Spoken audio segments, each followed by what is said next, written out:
Amy? Yes, Jessica? I heard that there's a man who lives on the moon. And the moon is made of a bunch of cheese. But doesn't the cheese get moldy? And wouldn't he get sick of eating the same thing all the time? Wow, well, that's a lot of questions. I know I'd get tired of eating molded cheese all the time. Like blue cheese. Yuck! Blue cheese is yuck. If there really is a man living on the moon, then how could he sleep with all that blinding light?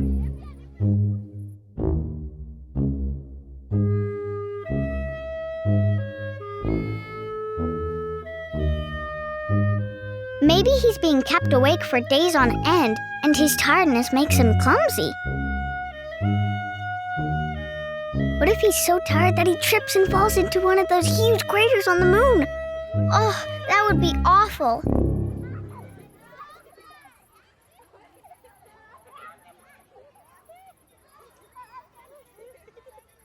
Trick or treat!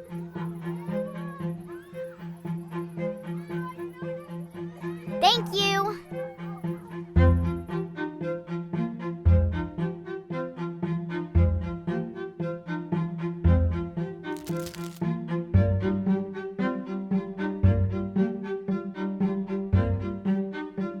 Dear people who go to the moon, here is some Halloween candy for the man who lives there. I don't want him to eat any more of that gross moldy cheese. Also, please make sure he gets my witch mask. It will help him keep the light out of his face when he goes to sleep. Your friend, Jessica. I hope the mailman knows where my letter should go. Of course they'll know where to bring my letter. Everybody knows where rockets are launched, I think. To the people who go to the moon, at the place where there are rockets. From Jessica at Jessica's house. He's going to love this. I sure hope he doesn't get a stomachache from eating all this candy.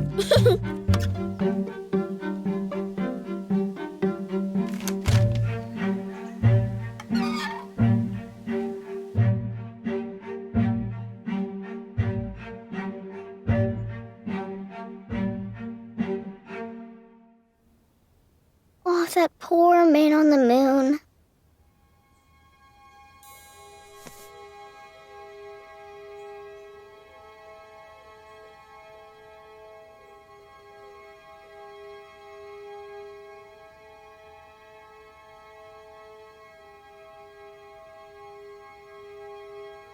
This can't be money from the Tooth Fairy.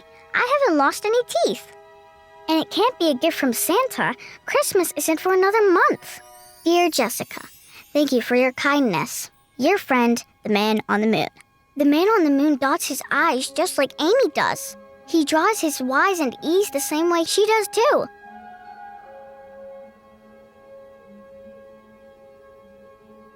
The moon has never looked fuller or friendlier.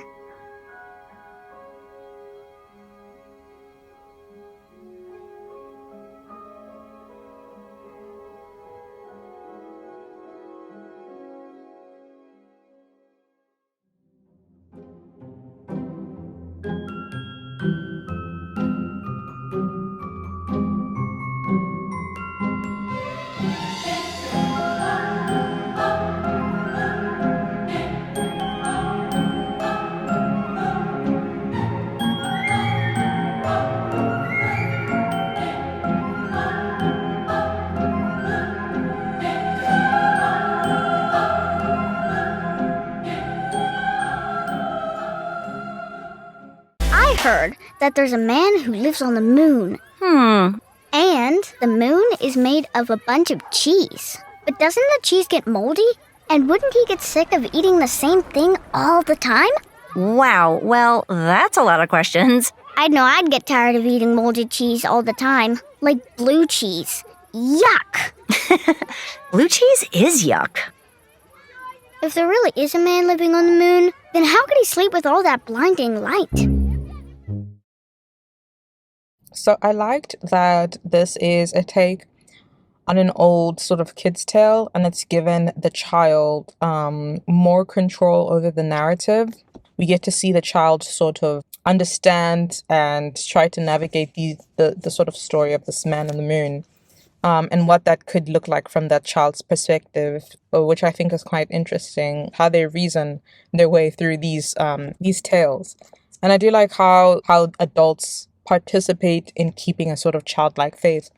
So yeah, I think those are the major themes that I took from the short, and I think it is really, really well done. I loved the little girl. I loved the voice of her.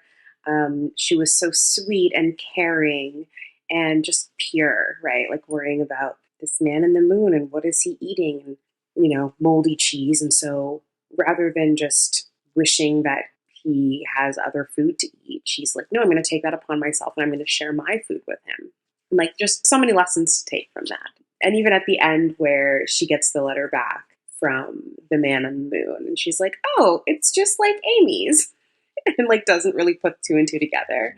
Just so sweet and wholesome. And I think that was kind of the theme. It was just really, really heartwarming. I loved the music. And I also have to point out, I think that it was ingenious what they did with Dance of the Sugar Plum Fairy. How they added to that song to create a whole new song that fit the piece so well. The animation style was brilliant. The realism of the landscape and the moon and even the characters, it just was so immersive. And the colors were so rich and vibrant and beautiful, what they did with light and shadow. That was so gorgeous to watch. Voiceover acting, top notch. Everybody did such an incredible job. The imagery was just beautiful and lush. Everything was just very aesthetically pleasing. I love the storytelling here as well. It's super imaginative and I thought really captured the spirit of childhood. It's super positive and fun. I also thought the film was very cinematic. It makes really great use of light and shadow and has some great camera work as well. Just a really simple, nice message for children to teach kids to think of others, to be kind and generous, and in a very simple way, framing it around Halloween, which is always gets a kid's attention. It was really beautifully done. The character design and the environments and everything looked great. The animation was fluid, looked wonderful.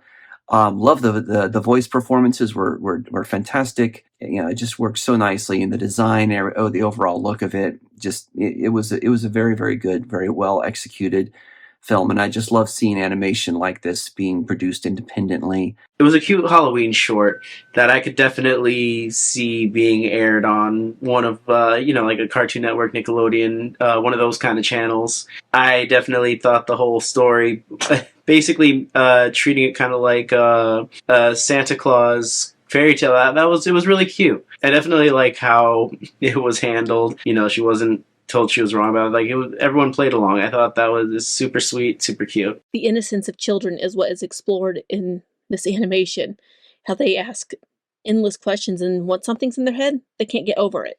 Overall, they did capture the innocence of this particular child, where she got this idea in her head.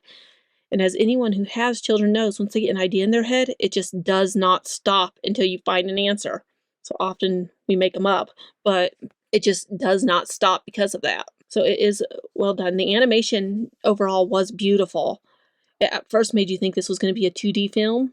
It then turned into the animation styles we're used to now, because the moon looked at first quite 2D and the silhouette of a figure, and then you see the little girl and it turns into the animation styles we're getting used to now, like the Pixar-esque ones.